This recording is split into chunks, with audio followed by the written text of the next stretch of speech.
Hey guys, MotorCarNut, listen to this.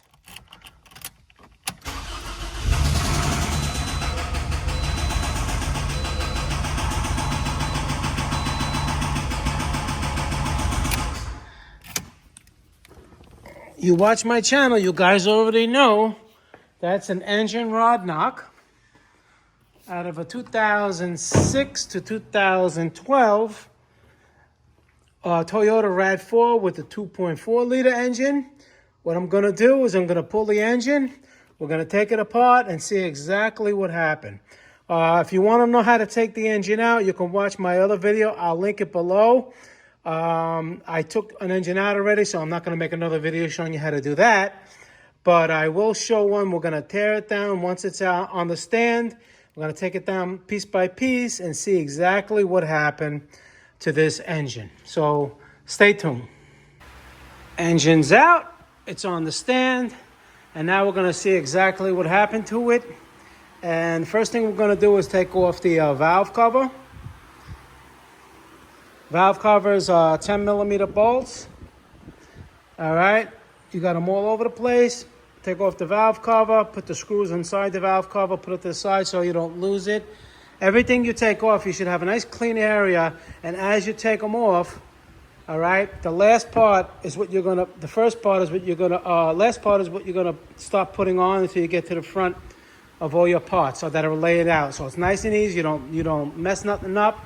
And if you break something, you make a note of it, and you can order that before you start putting it together. Like the injector over here had a little plastic spaces. It's MIA, it's missing in action over there. And there was a coolant. I don't know, yours may be different, but there's a coolant right here. It got very brittle to T, and it just broke right off. So make sure you order these parts before you start putting it back together. I'm gonna do the valve cover now. All right, we just took off that valve cover right here. Like I said, you put all your bolts in there and you just put this off to the side. Next thing we're gonna do, it's like a 14, we're gonna take off this bracket. All right, we're gonna take off this, it'll probably replace that water pump. But right now you don't have to take this off just to get the cover off. So we're gonna take this off first, then we're gonna take the bolts for the cover off and take the front cover off. There's just a little for the crank sensor. You get a little tab here, you just pull that and just wedge it up. This should come right off like that. Now we take this off. All right, so these are 12 millimeter. 14 over here. There's 14, 12s, and some 10s over here. So what you could do if you're not familiar with this, is your first time doing it, you can get a piece of cardboard. As you take each bolt out, you can put it in the cardboard all the way around because they're all different lengths, especially the ones in the middle over here. If that makes it easier for you before you start taking them off. And on the bottom here, it feels like there's a 12, 12, a 10, and a 10. You would have to take those out and then pry it out. So what I'm gonna do is I'm gonna take off all the bolts, and then I'm gonna flip the engine and take off the oil pan. But you don't have to do that unless you want to. And I'll show you how to take off the oil pan the same way. All right, so I'm gonna take all the bolts out here, flip the engine, and then continue. We flipped it over, now we have, they're all 10 millimeters over here.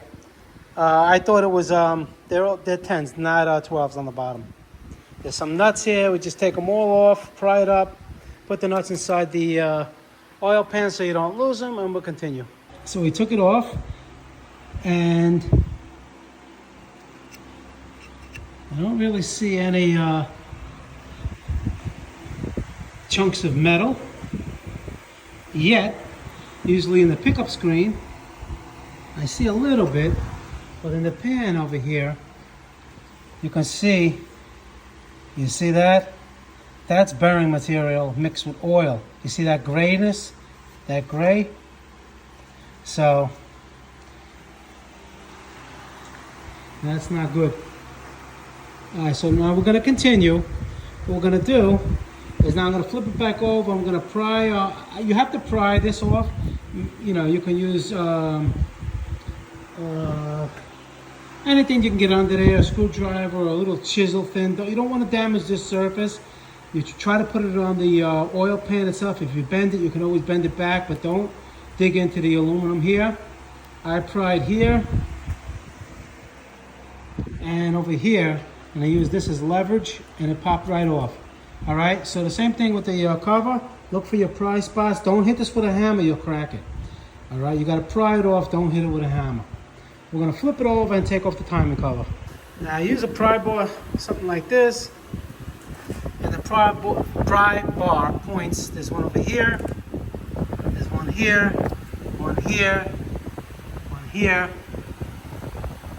All right, and like I said, just try to tap it out. You could try to put this in here like this and just move it a little bit, but you don't want to put too much pressure until you pop it out. Like so. Over here, see it moving a little bit, and over here. That's what you want. That's what you want. Then you go on this side, and you have a pry point right here. You see that? Just go around.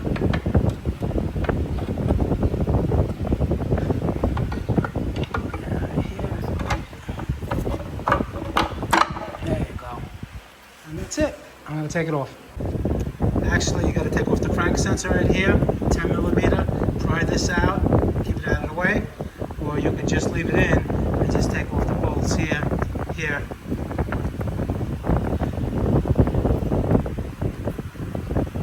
And just let it. This one you're going to have to take off the pulley. Depends what you want to do. See, it just comes right out there. And before we move it and crank, that's why you got to watch my whole video. Because as I go, I remember things that I did these so many times, but you know, doing hundreds of different types of motors, you forget. Right over here, two 10 millimeters, you take this out, that's going to be the timing chain tensioner is in there. You want to take it out, okay? And then, I mean, if you're replacing everything, the timing chain tensioner, the timing chain, the guides, you can pry it out, but you don't want to break it anyhow. Just take these two off, okay? And then we take it out. Then we take this off. That's what the crank sensor reads, this thing. And now what we're going to do, we're going to take off, you see the timing chain tensioner is here. We're going to take off this 12 millimeter, 10 millimeter, 10 millimeter. We're going to take off the guide rails and the chain. Alright, and don't forget this that goes on the bottom where the chain is going to be. It mounts right here like that because you won't be able to get the chain off. Alright, and if you're going to reuse the chain, if it's okay and it's good and you just, you know, you want to reuse it, everything's okay, make sure you mark the outside of the chain. You don't want to turn it around. Plus the outside is the one that has the marks. So that's basically how it is when it's installed. You have your 14 millimeter, 10, 10, and the 10 that's down here. Okay? And mark that it's on the outside if you're going to reuse the chain. Alright, depending on why you're watching this video, if you want to take the oil pump chain off, it's going to be, it's spring loaded a little bit. You see the little spring right here? So you just take this bolt off, and you can take the chain off. We have to line them up when we're going to install everything. And then these gears, I can leave them on right now, but you just take the chain off. I'll take that chain off now, and then we'll continue. Alright, and you see this little right here? That goes over here when you install it. You put it in like that, and then you tighten it, and it's going to give you the spring pressure. You don't have to take it out of this little thing unless you're replacing this thing, the guide. Alright? So now, if you want to take the chain off all the way, see these things slide out? You're going to have to take the oil pump out. unless you take this. You could take this bolt out, zip it out, make sure, you know, this gear, it probably slides on only one way, but you got to make sure, all right? But I'm going to leave it for now because when I go on the bottom, I'm going to take the oil pump off, so I won't take this off, and these will just slide right off. Right now, we're going to do the head. We're going to take the head off. Now, these are all 10 millimeters. These are 12s. All right, and when you loosen it, you don't want to loosen it, you know, like start from here and go that way, because you can, you know, bend or distort the cams. So you just do it in a star pattern. Basically, on the outside, you do these, then do these, then do these, then do these, then do these, these, like that, and do it little by little. So they come off nice. It doesn't gouge any of the bearing caps, because if you gouge these bearing caps, they're not replaceable. You have to replace the whole head.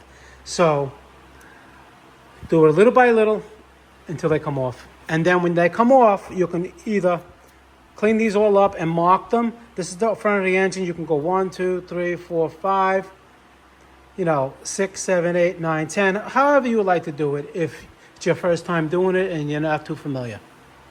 Okay, so if you look closely, you can see it says E5, that means exhaust valve, and see the arrows pointing to the front.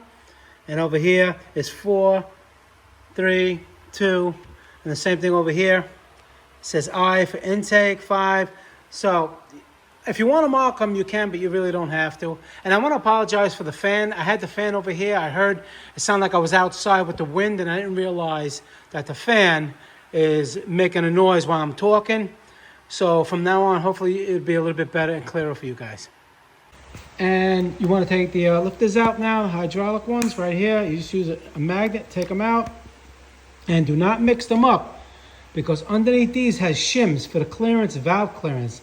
This is not manual valve clearances that you can adjust. This is hydraulic. So they have to go in the exact same spot you took them out. And like so. Front of the engine is that way, and you put them like that. Everything nice and neat. So when you put it back together, it's a lot more easier. All right, now the head bolts, you're going to need a spline drive. It looks like this. They call it a triple square sometimes. All right, this is a 12 millimeter. All right, and the one over here, you have to pry up this bearing cap and put it, you know, in order over there, because one of the head bolts is in here. And before you take off the head bolts, make sure the head of the head bolts are nice and clean. There's no gook in there. And make sure your tool is nice and clean, because you don't want to put it in there and strip it, and then you're going to have a problem. And the best way to get these loose is with a nice 1/2-inch drive with a piece of pipe. Put a piece of pipe on the end of it right here to crack it loose. Do not use an impact gun. You're going to end up breaking the tool, the socket, or stripping out the head bolt. And before you take off the head, don't forget to get the washers in here, okay? And as you're taking things apart, it's good to observe and learn if you want to. Like, we know that this engine has an engine rod knock, not a blown head gasket. And see, we took this gasket off. Now look at this. Of course, we're not expecting to see it blown, but it's also good. How do you know if it's blown or not if you don't know what a good one looks like, a good used one looks like? I have a video on this, but here's just another one. This is a good used gasket. This engine is not warped. It wasn't susceptible. It wasn't subjected to heat, overheating. All right, that wasn't the problem. A problem. Look at this. There's no blow by. Usually blow by right around here. It's all nice and clean. So this is just to show you, so you can understand what a good head gasket looks like. If this was blown, you would see either it cut open from exhaust gases, or you would see discoloration, warpage. You would see that it was shooting into the cylinders. But over here, nothing. Now, before we go to the bottom, I already see a problem. You see over here, this piston, and this one's down more. This is the blown one. Let me show you. Crank it.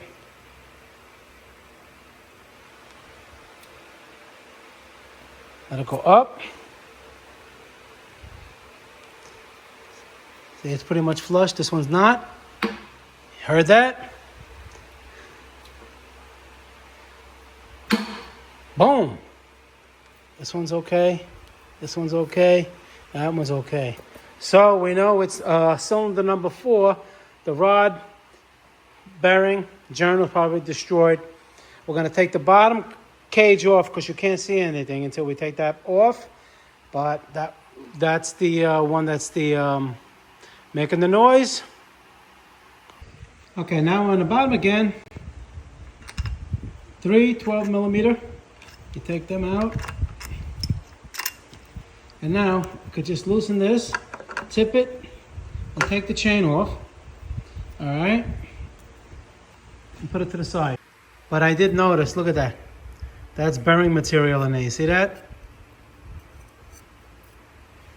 Okay, so now we're going to take off the bottom part. This is the counterbalance with the gears and everything. Everything's going to have to be relined up because these are not chain driven. They're gear from the crankshaft. So when you turn the crankshaft, these turn, but everything has to get lined up when we put it back together. So right now we're going to take off all the 12 millimeters. Here, here, the ones down in here, all the way around. And we're going to pop the bottom cover off. Okay, so now the bolts, again, you got one in here, 1, 2, 3, 4, 5, 6, 7, 8, 9, 10. And now we have a tricky one that a lot of people don't know about. You're going to need a 12 millimeter, let me get this, a 12 millimeter X drive. All right, you put it in here, you take this out, unscrew this, after obviously you take the filter off, and there's another one in there hiding. And that's the 11th one. All right, so now before you split the bottom half, spin the engine until the piston is at top dead center under here. This is top dead center. It's on the top. All right, you're gonna have marks over here. You see these marks? Marks on here, this one, and obviously this one's the same.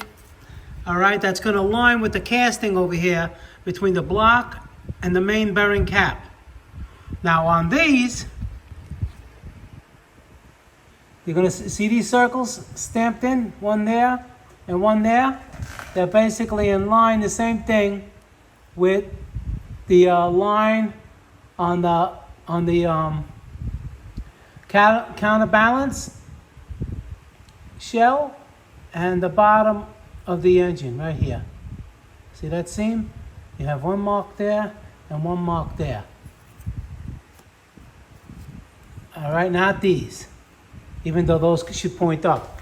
Now everything, obviously the engine is turned upside down, but it's always a good idea, especially if you never had a vibration problem, to see where it was. Now when you if you replace the crankshaft and you're gonna line up all the marks, I'll show you how to do that. You want to make sure that they're exactly like this when you're done. It's just like a verification for yourself. And the pry-ups over here to get it up is right here. And of course you do little by little. And over here, it has one. Pry it up a little bit there. Try not to mar any of the surfaces. That's all aluminum this time. And there's one right here. And then she'll come right out. And when you're taking that bottom part off, just watch out for the oil dipstick. It may get caught up, but you have to take it off here. It may, gotta just wiggle it off. There's no O-rings on. There's only one over here, an O-ring. There's no other O-rings. This is not an O-ring. This is gonna be gasket making when we put it back together. And you see everything, you have it all lined up nice and neat, and you start this way, work your way back. All right? This part I was talking about. Don't try to take it off. It may not come off. You may break it. If it's not broken or rotted, leave it alone. All right. It's the rear main seal. It wasn't even leaking. Comes right out. You can't reuse it, obviously. You don't reuse it. And now, the troublemaker is over here. And you know what's funny? It don't even look hot. Like usually they're discolored. You see this is bronze, bronze, bronze. And that one's bronze. So, but not supposed to do that. So it blew number 4. But what I'm going to do, I'm going to crank it. We're going to take out the pistons. And what we do over here, I got to get the measurements of these. I think these is the 12s. I got to make sure. All right. This is the number 1. Usually when it doesn't come out with it, it's a bad sign.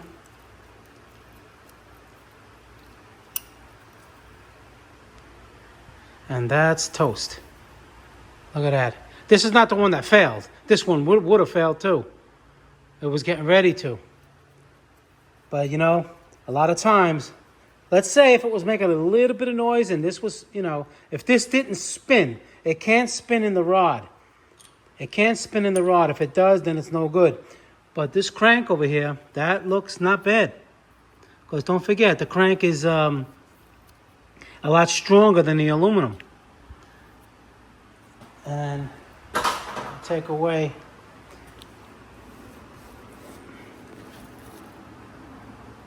I mean, it's a little bit, but you can't even feel it. Just polish this up. It would have been good. Crank is no good because number 4 is going to be totaled. I know that. But sometimes you hear a little, you know, if you catch a rod knock very early, it's almost impossible. A lot of people just keep driving. It doesn't take that much to destroy it. But this rod, let's say if this was the worst one, the rod and the bearing could be replaced.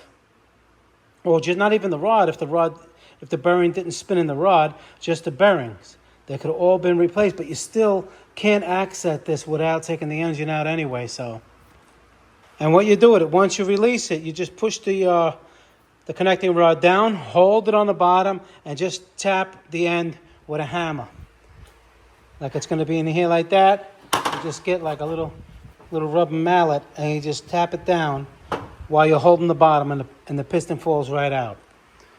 See, this is scratched from a lot of dirt. You can still see the horizontal lines, so the bore is probably in spec, but these pistons should be replaced.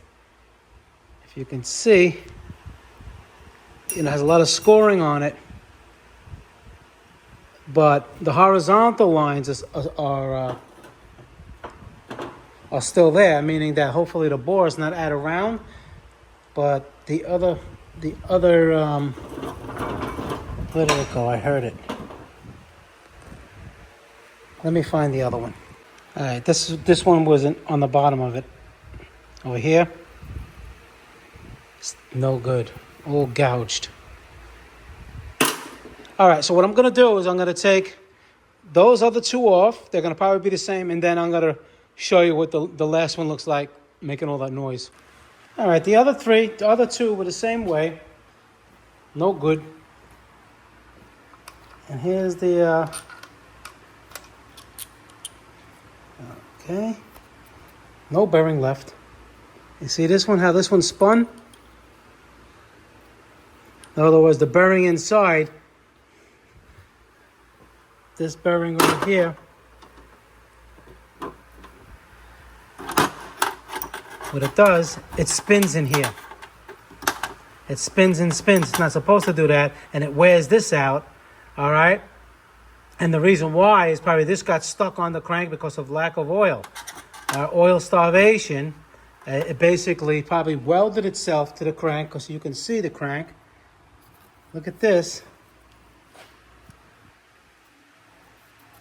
Compared to one that is very, very shiny, and you can't feel nothing. Maybe I could Maybe you can hear it like this. Let me see. You hear it? Versus this, you don't hear anything.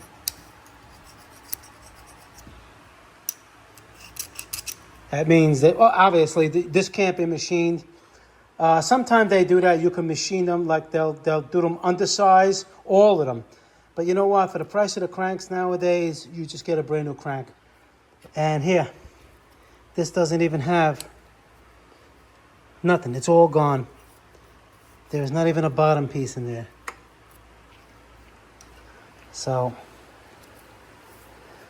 I mean, I've seen a lot worse than this, but it doesn't really matter. This is an engine rebuild regardless if it's a little bit or a lot.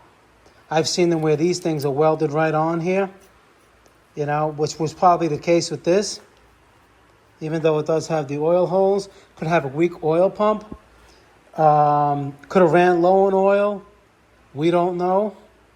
But I had a feeling it was an oil problem, and it is. Going to replace the oil pump.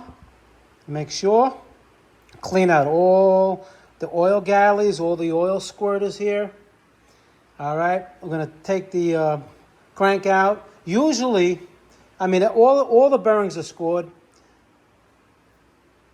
And the rods, you know, can you save these rods?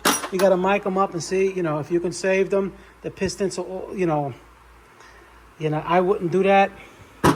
If you're on a tight budget, it's a cheap car, you just need it temporarily and you don't care, you can use some as long as they're in spec. Can't use the first one. All right? Not the first one, I'm sorry. You can't use the fourth one. This one has to be replaced.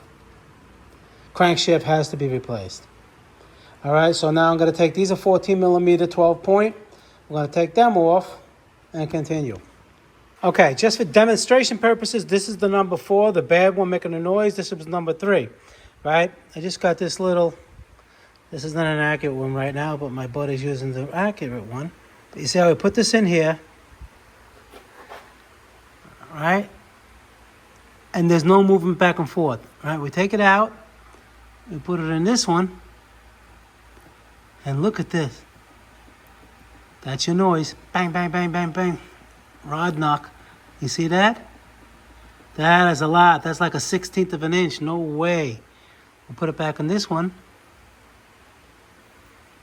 And nothing. It doesn't move. Put it back in this one. Yep. So, and the same thing with these, they have numbers and they have like, looks like a little arrow.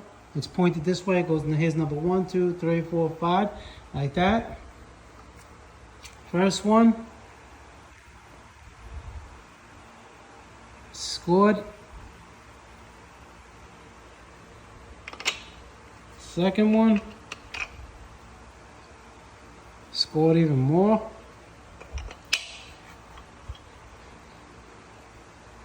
Third one, not so bad, but it still has it. Look at that. This is all lack of oil. And also can be dirt, but not, you know, if you don't maintain the oil, even the air filter every now and then, those air filters, you know, especially live in a dirty climate, those micro sand particles or little rocks can scratch and destroy your whole engine just because you don't replace your air filters on time. So my verdict with this one, well, I'm going to take the crank out. We're going to look at the cylinder walls, but so far from what I'm seeing, it's owner neglect. Lack of changing oil, maybe leaving the oil in there too much. It got dirty oil, you know, with all contaminants in it, scoring things, low oil. I'm going with running a little bit too low on oil and not enough oil change. Look how dark this is. This is all from lack of oil changes. So it's a combination of both. All right, so now we're going to take a look at the cylinders.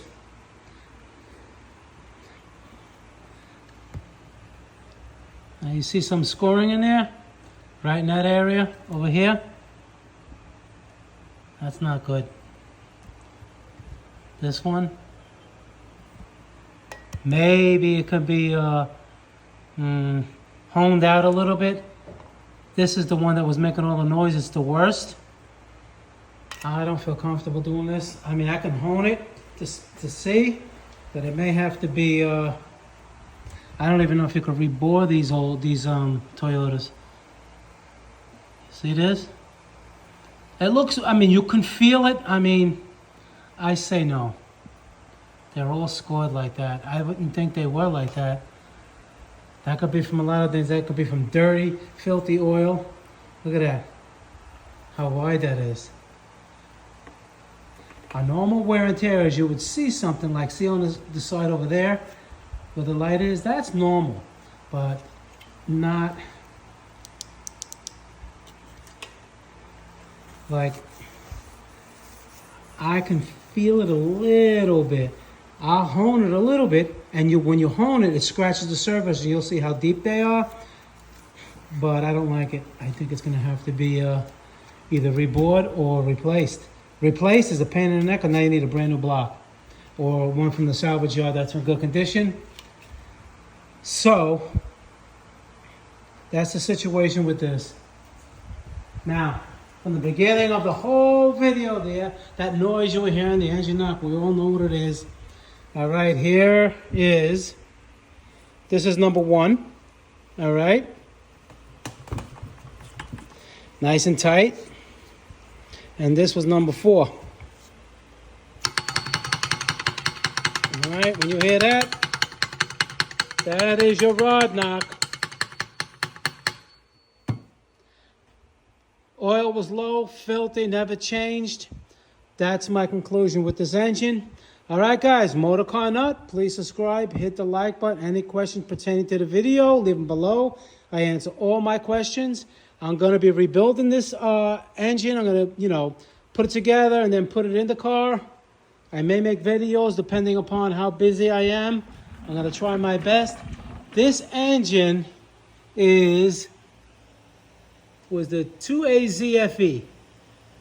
Now, they have the 2A ZFE. They have all different model numbers, but the 2.4 liter engine is basically all the same. The block's the same, head's a little bit different, but they're not interchangeable, but they're pretty much basically the same. And if you have a rod knock, I don't care what you got besides whatever, that's the noise you're hearing. Piston slap, like I said, on Subarus is normal. You can hear that. But this, metal to metal noise, no good.